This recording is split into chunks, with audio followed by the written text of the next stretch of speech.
The Summer of Broken Rules, Chapter 3, Part 2. He asked once we sat down, tall grass swishing around us but safe from the wind. Oh, I said, hiding my hands in my sweatshirt pocket, just thinking. Whit was silent for a second, pulling up the hood of his own sweatshirt. I thought it was more than obvious what I was thinking about, but he didn't say Claire's name, and I was grateful for it. Assassin, right? He eventually guessed, gearing up for tomorrow. Perhaps, I replied, an attempt at coyness. Whit didn't need to know how hesitant I was to play, that I hadn't even opened my envelope yet to find out my first target. They'd been left in each house's mailbox earlier. Meredith Fox, one was labeled, and inside would be a laminated slip of paper with a single name on it. The rules seem simple enough, Whit commented, and I nodded, but strategy, there must be a ton of strategy involved. Type of water weapon, if you want to play offense or defense, that kind of thing. He shifted so that his leg brushed mine, his striped pajama bottoms against my floral patterned ones. Was it on purpose? Also alliances, he added as goosebumps blossomed under the thin fabric. I bet a ton of alliances form. I stayed silent, realizing where he was going with this. Almost immediately after the announcement had been made, Luli had created a group chat that included Eli, Pravika, Jake, and me. Tubing on the oyster pond tomorrow, she texted. Noon. Tell no one, invite no one. Business to discuss. Whether I liked it or not, it appeared that I was part of the alliance. Whit let a beat pass. I'm assuming you have one already, he said, being a skilled veteran and all. I wouldn't call myself skilled, I cut in, turning toward him.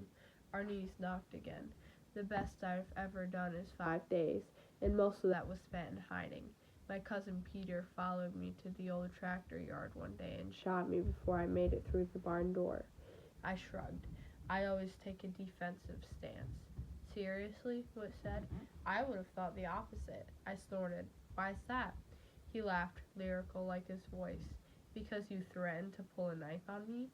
Well, you shouldn't have snuck up on me like that, I said, flustered, my cheeks heated. You should have announced yourself. Okay, yes, I should have said something, he conceded, but swinging back to alliances.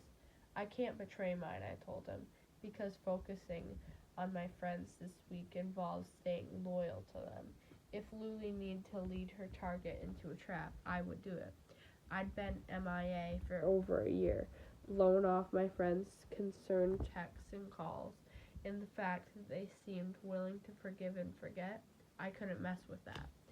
I wasn't asking you to, Whit replied, but I was wondering. He casually flicked some sand at me, and I flicked some back. If you'd be interested in forming a pact?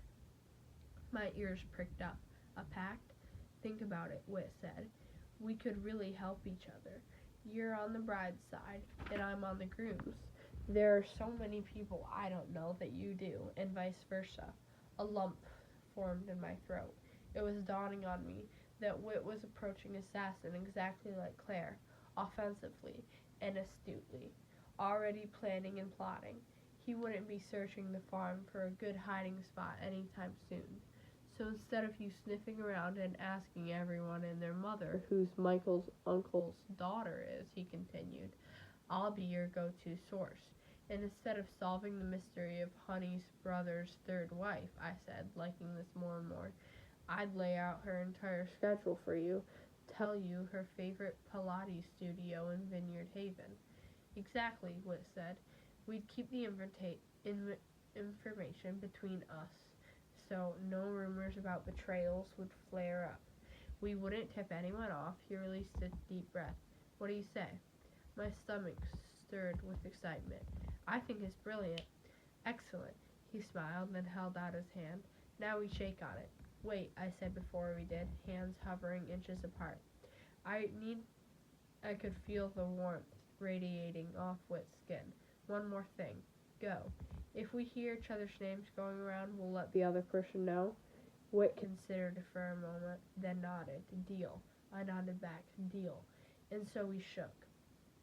Before sneaking back into the annex that night, I visited the ancient oak tree on the edge of the lawn and ran my fingers over the notches carved into the trunk. Summer after summer, Claire used an axe to keep tracks of her victories. "I'm gonna win," I whispered once I'd reached the final mark. "I'm gonna win this thing." Monday.